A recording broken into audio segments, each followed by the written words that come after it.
အားလုံးပဲမင်္ဂလာပါကျွန်တော်အနေနဲ့ဒီနေ့မှာချစ်ချင်းမြတ်တာဒီမိသားစုရဲ့ဘာသာစကားတစ်ခုဖြစ်တယ်ဆိုတဲ့ခေါင်းစဉ်အောက်မှာလည်းငယ်ဝင်ငါခြင်းပါတယ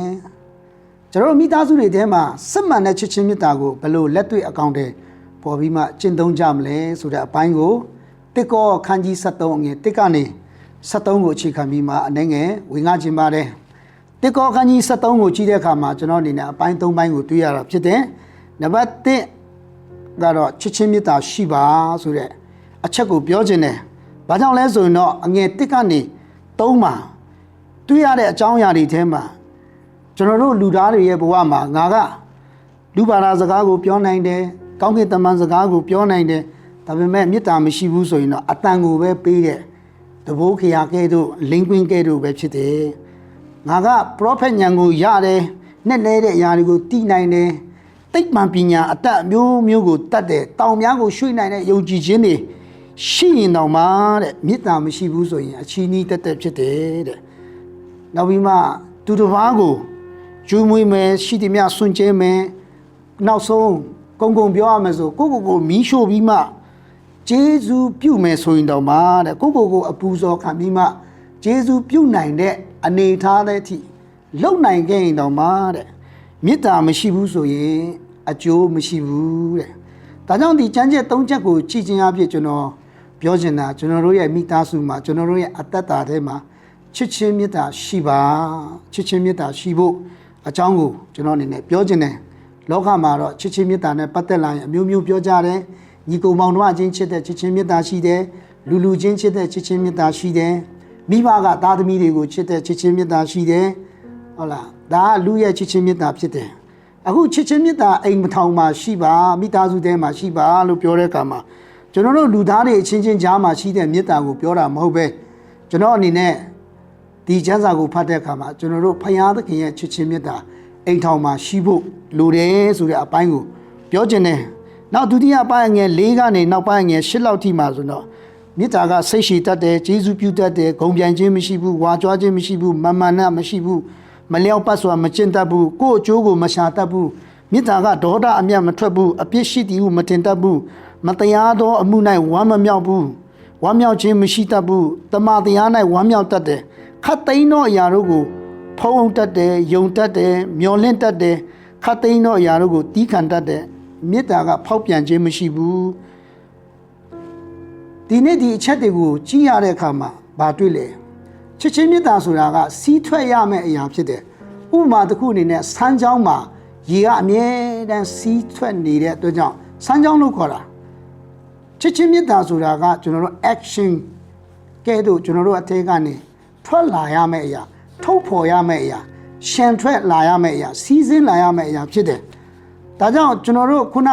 လူကြားထဲမှာရှိနေတဲ့မေတ္တာကတော့အကန့်အသတ်ရှိတယ်ဖခင်သခင်ရဲ့မေတ္တာရှိလာတဲ့အခါကျမှကျွန်တော်တို့ကအကန့်အသတ်ထဲမှာမဟုတ်ဘဲနဲ့အကန့်အသတ်ရဲ့ဘောင်ရဲ့ကြော်လွန်ပြီးမှလူတွေကိုဖခင်ရဲ့မေတ္တာနဲ့ကျွန်တော်တို့ကဆက်ပြီးမှတုံ့ပြန်နိုင်မှာဖြစ်တယ်ဒါကြောင့်ဒုတိယအချက်အနေနဲ့ကျွန်တော်အနေနဲ့ပြောချင်တာကချစ်ချင်းမေတ္တာရှန်ထွက်စေပါစီးစင်းစေပါဆိုတဲ့အပိုင်းကိုပြောချင်တယ်နောက်ဆုံးချက်အနေနဲ့ကျတော့ချစ်ချင်းမေတ္တာအဖြစ်အရာရာကိုအနိုင်ယူပါလို့ပြောချင်တယ်ဒီလောကမှာရှိတဲ့အရာတွေအားလုံး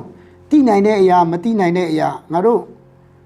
့မြင်ရတဲ့အရာမမြင်ရတဲ့အရာဒီအရာတွေအားလုံးကကွယ်ပြောက်သွားမှာဖြစ်တယ်နောက်ဆုံးကတော့ချစ်ချင်းမေတ္တာကအမြတ်ဆုံးဖြစ်တယ်ချစ်ချင်းမေတ္တာကဒါလေးကျွန်တော်တို့ဒီလောကကြီးကိုဖုံးလွှမ်းသွားရမှာဖြစ်တယ်ဒါကြောင့်ကျွန်တော်တို့အိမ်ထောင်မှာချစ်ချင်းမေတ္တာအဖြစ်လို့ပြောတဲ့အခါမှာဖယားသခင်ပေးတဲ့ချစ်ချင်းမေတ္တာအဖြစ်ကျွန်တော်တို့အိမ်ထောင်မှာဆက်လက်ပြီးမှရှင်တန်ရကြမှာဖြစ်တယ်လောကမှာချစ်ချင်းမရှိတဲ့သူကဘုရားသခင်ကိုမသိဘူးတဲ့တေယောခန်းကြီး၄ငယ်၈ထဲမှာအကြောင်းမူကားဘုရားသခင်သည်ချစ်ချင်းမေတ္တာဖြစ်တော်မူ၏ဘုရားသခင်ကကျွန်တော်တို့ကိုချစ်ချင်းမေတ္တာရှင်ဖြစ်တဲ့အတွက်ကြောင့်ကျွန်တော်တို့ကိုသူကချစ်တယ်အဲ့ဒီလိုချစ်တဲ့အခါမှာသူကတတ်သိပေးပြီးချစ်တယ်ယောဟန်ခန်းကြီး3ငယ်16ထဲမှာဘုရားသခင်သားတော်ကိုယုံကြည်သောသူအပေါင်းတို့သည်ပျက်စီးခြင်းတို့မရောက်ထာဝရအသက်ကိုရစေခြင်းကဘုရားသခင်နှင့်မိမိ၌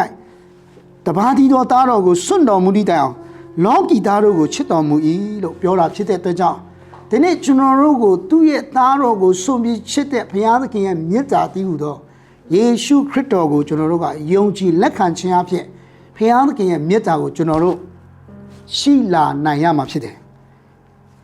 ဘုရားသခင်ရဲ့မြတ်တာကိုရရှိတော်သူဖြစ်လာမှာဖြစ်တယ်ဒါကြောင့်ကျွန်တော်တို့ရဲ့အိမ်ထောင်မှာ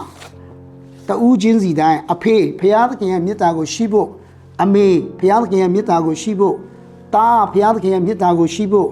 ့သမီးမိသားဘုရားသခင်ရဲ့မြတ်တာကိုရှိဖို့အိမ်သူအိမ်သားတယောက်ချင်းစီတိုင်းတူးချင်းစီတိုင်းအင်္ဂလိပ်လိုပြောရမယ်ဆိုတော့ personally ဖခင်ရဲ့မြတ်တာကိုရှိတဲ့သူဖြစ်လာဖို့ရန်အတွက်ယေရှုခရစ်တော်ကိုယုံကြည်ကိုးကွယ်ရမှာဖြစ်တယ်။ယေရှုခရစ်တော်ကိုယုံကြည်လက်ခံခြင်းအဖြစ်သာလျှင်ကျွန်တော်တို့ရဲ့ဘဝမှာဖခင်သခင်ရဲ့မြတ်တာကိုပိုင်ဆိုင်ရရှိနိုင်တာဖြစ်တယ်။ယေရှုခရစ်တော်ကကျွန်တော်တို့အတွက်သူအပြစ်တွေသူလက်ဝါးကားတဲ့ပုံမှာယူဆောင်ပေးတယ်။ကျွန်တော်တို့အတွက်သူဒီဖခင်ရဲ့မြတ်တာကိုလက်ဝါးကားတဲ့ပုံမှာသူကိုယ်တိုင်အသက်ဆွန့်ပြီးမှပေးခဲ့တာဖြစ်တယ်။ဒါပေမဲ့တည်တဲ့နေရာမှာလမ်းမဆုံးဘူး။၃ရက်မြောက်သောနေ့မှာတည်ခြင်းကိုအောင်မြင်ပြီးသူရှင်ပြန်ထမြောက်လာတဲ့အခါမှာငါကိုယုံကြည်တဲ့သူဒီထာဝရအသက်ကိုရရှိမယ်ငါကိုယုံကြည်တဲ့သူကဖခင်သခင်ကိုတနေ့ပြန်တွေ့ရမယ်ဆိုပြီးမှသူအသက်အာမခံချက်တွေကိုပေးတယ်ဖခင်ရဲ့မြတ်တာကိုပေးတယ်ကယ်တင်ခြင်းချမ်းသာကိုကျွန်တော်တို့ကိုပေးတယ်ဖခင်ရဲ့မြတ်တာကိုယူလာပေးတယ်ဒီအတွက်ကြောင့်ဒီနေ့ကျွန်တော်တို့ယုံကြည်သူခရိယန်အတိုင်းဝိုင်းကျွန်တော်တို့အိမ်ထောင်ထဲမှာချစ်ချင်းမြတ်တာဒီမိသားစုထဲမှာကျွန်တော်တို့ဘာသာစကားတစ်ခုဖြစ်ရမယ်လို့ပြောတဲ့အခါမှာအဓိကဘာကိုပြောတာလဲဆိုရင်တော့ဖခင်ရဲ့မြတ်တာကိုကိုစီပိုင်ဆိုင်ခွင့်ရကြဖို့ပိုင်ဆိုင်တဲ့သူဖြစ်ကြဖို့အဲ့ဒီအပိုင်းကိုပထမအောင်ဆုံးပြောခြင်းတယ်။နောက်ကျွန်တော်တို့လူချင်းကတော့ရှိကြတဲ့မြတ်တာကတော့အကန့်အသတ်ရှိတယ်။ဖခင်ရဲ့မြတ်တာယေရှုကိုယုံကြည်ခြင်းအဖြစ်ဘုရားသခင်ကိုသိလာတဲ့အခါမှာဖခင်ရဲ့မြတ်တာကိုပိုင်ဆိုင်တဲ့သူဖြစ်လာတဲ့အခါမှာကျွန်တော်တို့ကအကန့်အသတ်ကိုကျော်လွန်ပြီးမှဖခင်သခင်အလိုတော်နဲ့အညီလူတွေကိုချစ်နိုင်တဲ့သူဖြစ်လာမယ်။ကျွန်တော်တို့အချင်းချင်းတွေကြားထဲမှာညီကိုမောင်နှမတွေကြားထဲမှာဆွေမျိုးသားချင်းတွေကြားထဲမှာမိသားစုဝင်တွေကြားထဲမှာဘုရားသခင်ရဲ့မြတ်တာအဖြစ်ဆက်ဆံနိုင်မှာဖြစ်တယ်။ထို့ကဲ့သို့ဘုရားရဲ့မြတ်တာကိုတည်ဆောင်ဖို့ရန်အတွက်ယေရှုခရစ်တော်ကသူ့ကိုယုံကြည်တဲ့သူကိုဘာလုပ်ပေးလဲ။တန်ရှင်တော်ဝိညာဉ်တော်ကိုပြင်ဆင်ပေးတယ်။တန်ရှင်တော်ဝိညာဉ်တော်ကကျွန်တော်တို့ကိုဘာလုပ်ပေးလဲ။ယောမအခန်းကြီး9:9မှာထိုတို့မျောလင့်ခြင်းသည်ရှက်ကြောက်စရာအကြောင်းနှင့်ကင်းလို့ဤအဘဲကြောင့်နည်းဟုမူကားငါတို့အားပေးတော်မူသောတန်ရှင်တော်ဝိညာဉ်တော်သည်ဘုရားသခင်၏မြတ်တာကိုငါတို့စိတ်နှလုံးထဲမှာညှိုးလောင်းတော်မူ၏တဲ့။ဒါကြောင့်ယေရှုကိုယုံကြည်ပြီးဘုရားမြတ်တာရှိစေပါယေရှုစေလွတ်တဲ့ဝိညာဉ်တော်ကိုခံယူပြီးမှဝိညာဉ်တော်ညွှန်းလောင်းပေးတဲ့ဘုရားရဲ့မြတ်တာနဲ့သင်ဘဝမှာပြည့်စုံစေပါဒါဆိုရင်လောကကြီးထဲမှာခက်ခဲတဲ့နေ့ရက်ရှိတယ်အစဉ်ပြေတဲ့နေ့ရှိတယ်အစဉ်မပြေတဲ့နေ့ရှိတယ်အောင်မြင်တဲ့နေ့ရှိတယ်ကြာရှုံးတဲ့နေ့ရှိတယ်ဟုတ်လားကျွန်တော်တို့ရဲ့ဘဝမှာမိတို့ပင်ကြုံရစေကမူဝိညာဉ်တော်ကကျွန်တော်တို့ရဲ့နှလုံးသားထဲမှာအမြဲတမ်းဘုရားရဲ့မြတ်တာကိုညွှန်းလောင်းပေးတာခံယူနေတယ်ဆိုရင်ကျွန်တော်တို့ကစီးထွက်လာမှာဘုရားရဲ့မြတ်တာဖြစ်တယ်ကြုံနေရတဲ့အခက်အခဲတွေကိုကျွန်တော်တို့ကကြော်လွှားနိုင်မှာဖြစ်တယ်အရာရာကိုဘုရားရဲ့မြတ်တာအဖြစ်ကျွန်တော်တို့ကအနိုင်ယူနိုင်တဲ့သူဖြစ်လာမှာဖြစ်တယ်လောကမှာဒါမလုံနဲ့ဟိုမသွားနဲ့ဒီမသွားနဲ့ဟိုဟာလှုပ်ပါဒီဟာလှုပ်ပါကျွန်တော်တို့မလုံနဲ့လို့ကန့်တတ်ထားတဲ့စီမီစီကနေအားလုံးကိုကြော်လွန်နိုင်တာလဲဘုရားသခင်မြတ်တာပဲဖြစ်တယ်ဟိုဟာလှုပ်ပါဒီဟာလှုပ်ပါလို့တတ်မှတ်ထားတဲ့စေခိုင်းချက်တွေအားလုံးကိုပြီးမြောက်အောင်လုပ်နိုင်တာလည်းဘုရားမြတ်တာကြောင့်ဖြစ်တယ်ဘုရားသခင်ရဲ့မြတ်တာကသာလည်းကျွန်တော်တို့ရဲ့ခွန်အားဖြစ်တယ်ကျွန်တော်တို့ရဲ့အတ္တတာမှာတန်ရှင်းခြင်းဖြစ်တယ်ဘုရားသခင်ရဲ့မြတ်တာကသာလည်းကျွန်တော်တို့ကိုတန်ရှင်းစေနိုင်တာဖြစ်တယ်ဒါကြောင့်ကျွန်တော်တို့အိမ်ထောင်မှာအချင်းချင်းကြားမှာအဖေနဲ့ဟုတ်လားကျွန်တော်တို့သားသမီးတွေကြားမှာမိခင်နဲ့ကလေးတွေကြားထဲမှာဟုတ်လားရောက်ခမနဲ့ချွေးမကြားထဲမှာဟုတ်လားကျွန်တော်တို့အချင်းချင်းညီကိုမောင်နှမကြားထဲမှာအထူးသဖြင့်အမွေဆိုင်တွေဖြစ်လာတဲ့အခါမှာညီကိုမောင်နှမအချင်းချင်းကျွန်တော်တို့ရင်ဆိုင်ရတဲ့အခါမှာဘုရားသခင်မြတ်တာပျောက်ပြီဆိုရင်အဲ့ဒီအိမ်ကရံဖြစ်ဖို့ပဲဒါပေမဲ့ဘုရားသခင်မြတ်တာထဲမှာရှိနေတယ်ဆိုရင်မိကဲ့သို့တော့အခက်ခဲပေစိုးစေကမူကျွန်တော်တို့ကဘုရားရဲ့မြတ်တာအဖြစ်အောင်မြင်နိုင်မယ်ကြော်လွှားနိုင်မယ်ကျွန်တော်တို့ဘုရားရဲ့မြတ်တာအဖြစ်ပဲဘုရားရဲ့နိုင်ငံတော်ကိုဖော်ဆောင်နိုင်မှာဖြစ်တယ်ဆိုတဲ့အကြောင်းကိုပြောချင်ပါတယ်ဒါကြောင့်နောက်ဆုံးကျွန်တော်နဲ့နိဂုံးချုပ်ပြောချင်ပါတယ်ကျွန်တော်ဒီတိကောခန်းကြီး73ငယ်တိကနေ73ထဲမှာယုံကြည်ခြင်းနောက်ဆုံးကျမ်းချက်မှာဘာတွေ့ရလဲဆိုယုံကြည်ခြင်းချစ်ခြင်းယုံကြည်ခြင်းမျှော်လင့်ခြင်းချစ်ခြင်းပြန်ပြောမယ်ယခုတွင်ယုံကြည်ခြင်းချစ်ခြင်းပြန်ပြောမယ်ယခုတွင်ယုံကြည်ခြင်းမျှော်လင့်ခြင်းချစ်ခြင်းဤသုံးပါးတည်လျက်ရှိဤသုံးပါးတို့တွင် ချစ်ချင်းမေတ္တာသည်အမျက်ဆုံးဖြစ်သည်ဆိုတဲ့အတိုင်းပဲကျွန်တော်ဒီနေ့ပြိတ္တများဒီနေ့ဒီတရားဟောချက်ကိုနားထောင်နေတဲ့လူတွေကျွန်တော်တို့ယနေ့ယဝင်းမှာရှိတဲ့မိတ်ဆွေတွေအားလုံးကိုအားပေးခြင်းနဲ့ချစ်ချင်းမေတ္တာရှိပါဒုတိယတစ်ချက်ချစ်ချင်းမေတ္တာနဲ့ဆက်ဆံပါကျွန်တော်အနေနဲ့နောက်ဆုံးအနေနဲ့ပြောခြင်းနဲ့ခွန်အားပေးပြီးပြောခြင်းနဲ့ယနေ့ယဝင်းမှာရှိတဲ့ပြိတ္တတွေအားလုံးဒီနေ့တစ်ကောခန်းကြီးတစ်ကနေအငယ်73ထဲမှာပါတဲ့အကြောင်းအရာတွေဒီထဲမှာအတိတ်ပဲဖွင့်ဆိုချက်တွေအမျိုးမျိုးရှိနိုင်တယ်ဒါပေမဲ့လည်းကျွန်တော်အနေနဲ့ဒီနေ့ထုံနှုတ်ပြီးပြောခြင်းတာညီကုန်းချုပ်ပြီးပြောခြင်းနဲ့ချစ်ချင်းမေတ္တာရှိပါတင်းရဲ့အတ္တထဲမှာချစ်ချင်းမေတ္တာရှံထွက်စီးစင်းစေပါချစ်ချင်းမေတ္တာအဖြစ်အရာရာကိုအနိုင်ယူပါလို့အားပေးခြင်းနဲ့ချစ်ချင်းမေတ္တာထဲမှာအသက်ရှင်ပါ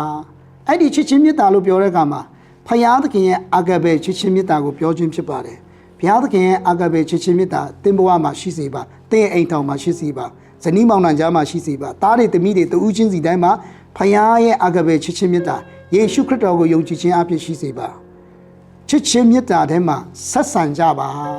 ချစ်ချင်းမေတ္တာနဲ့တယောက်ကိုတယောက်ဖေးမကြပါအားပေးကြပါတယောက်နဲ့တယောက်ကူညီကြပါလို့ပြောခြင်းနဲ့နောက်ဆုံးချစ်ချင်းမေတ္တာနဲ့ထဲမှာကျင့်သုံးပြီးမှအသက်ရှင်ပါအရာရာကိုအနိုင်ယူပါလို့အားပေးရင်ဟောပြောခြင်းတာဒီများလောက်ဖြစ်ပါတယ်အယောက်တိုင်းကိုဘုရားကောင်းချီးပေးပါစေအာမင်